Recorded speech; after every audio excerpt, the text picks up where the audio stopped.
Viewers, I'm doctor Purnima fertility centre Karimnagar. ఎవరైతే పిల్లలు లేకుండా పిల్లల కోసం ట్రీట్మెంట్ తీసుకుంటున్నారో, ఫర్టిలిటీ ట్రీట్మెంట్ తీసుకుంటున్నారో, వాళ్ళలో మనం బిఎంఐ అనేది కంపల్సరీగా చెక్ చేస్తామన్నమాట.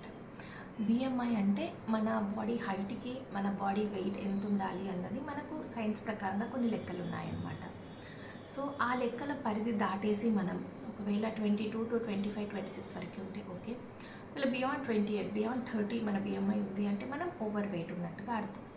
సో మనం ఓవర్ వెయిట్ ఉన్నప్పుడు కంపల్సరీ కూడా మనం ఫర్టిలిటీ ట్రీట్మెంట్ తీసుకుంటున్నప్పుడు డాక్టర్స్ చెప్తారు కంపల్సరీ మీరు వెయిట్ తగ్గించుకోండి అని. ఆ మాట వినగానే చాలామంది పేషెంట్స్ అనుకుంటూ ఉంటారు, ఏ డాక్టర్ దగ్గర పోయినా ఇదే చెప్తుంటారు, ఊరికే వెయిట్ తగ్గించుకో అని చెప్తూనే ఉంటారు.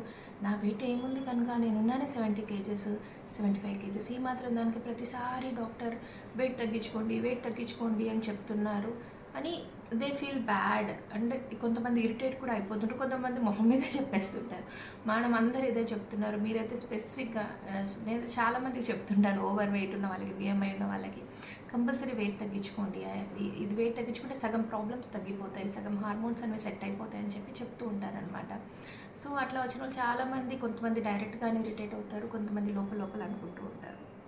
అసలు ఎందుకు మరి నేను ఇంతగా స్ట్రెస్ చేసి వెయిట్ తగ్గించుకోవాలి, బిఎంఐ అనేది మెయింటైన్ చేయాలి అని చెప్తున్నాను, ఎస్పెషల్లీ ఫర్టిలిటీ ట్రీట్మెంట్ తీసుకునే వాళ్ళు. ఎందుకు అంటే దాని వెనుక మంచి రీజన్ ఉందండి. ఒకటే కాదు, చాలా రీజన్స్ ఉన్నాయి. ఒకటి, మనం వెయిట్ తగ్గితే మన లోపల ఉన్న హార్మోన్స్ అన్నీ కూడా మ్యాక్సిమం ఒక 50% సెట్ అయిపోతాయి.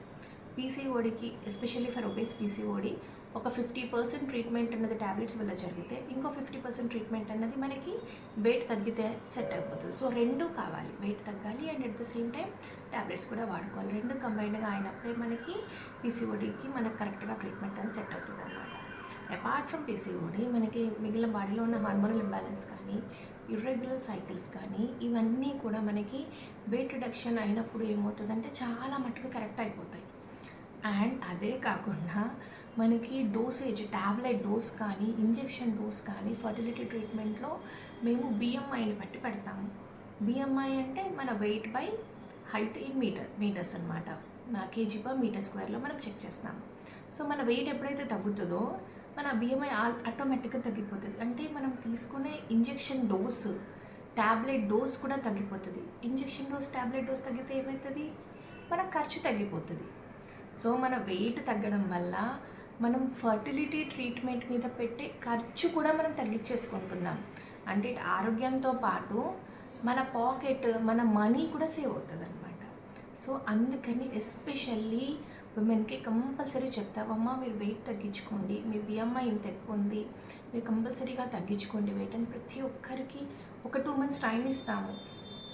మీరు ఇప్పుడు నెక్స్ట్ సైకిల్ ఐయుఐ లేదా ఐవీఎఫ్ చేసుకుందాం అనుకుంటున్నారు, 1 month వెయిట్ చేయండి, మంచిగా వెయిట్ తగ్గించుకుంటే మీకు నెంబర్ ఆఫ్ ఇంజెక్షన్స్ తక్కువ పడతాయి, ట్యాబ్లెట్ డోస్ తక్కువ పడుతుంది, ఇంజెక్షన్ కాస్ట్ తక్కువ పడుతుంది. సో మీ మనీ కూడా సేవ్ అవుతుంది and at the same time response కూడా ఈజీగా వచ్చే ఛాన్స్ ఉంటుంది అనమాట.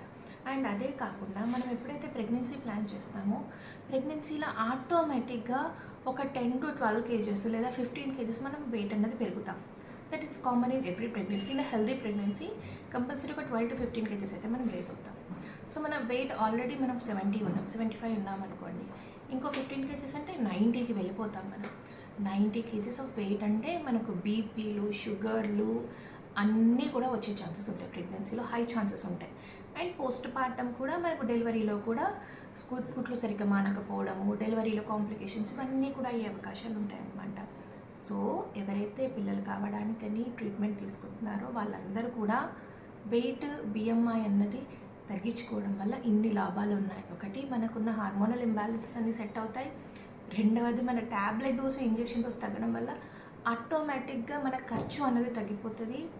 మూడవది, నెక్స్ట్ ప్రెగ్నెన్సీలో రాబోయే వెయిట్ రిలేటెడ్ ప్రాబ్లమ్స్ అన్నీ కూడా మనం ముందుగానే కూడా తగ్గించుకోవచ్చు.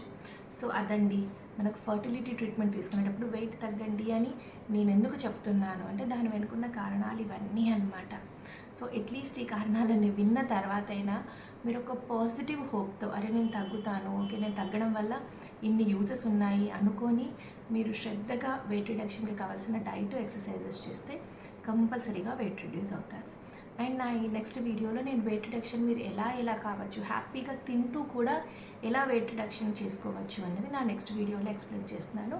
ఒకసారి చూడండి. Thank you.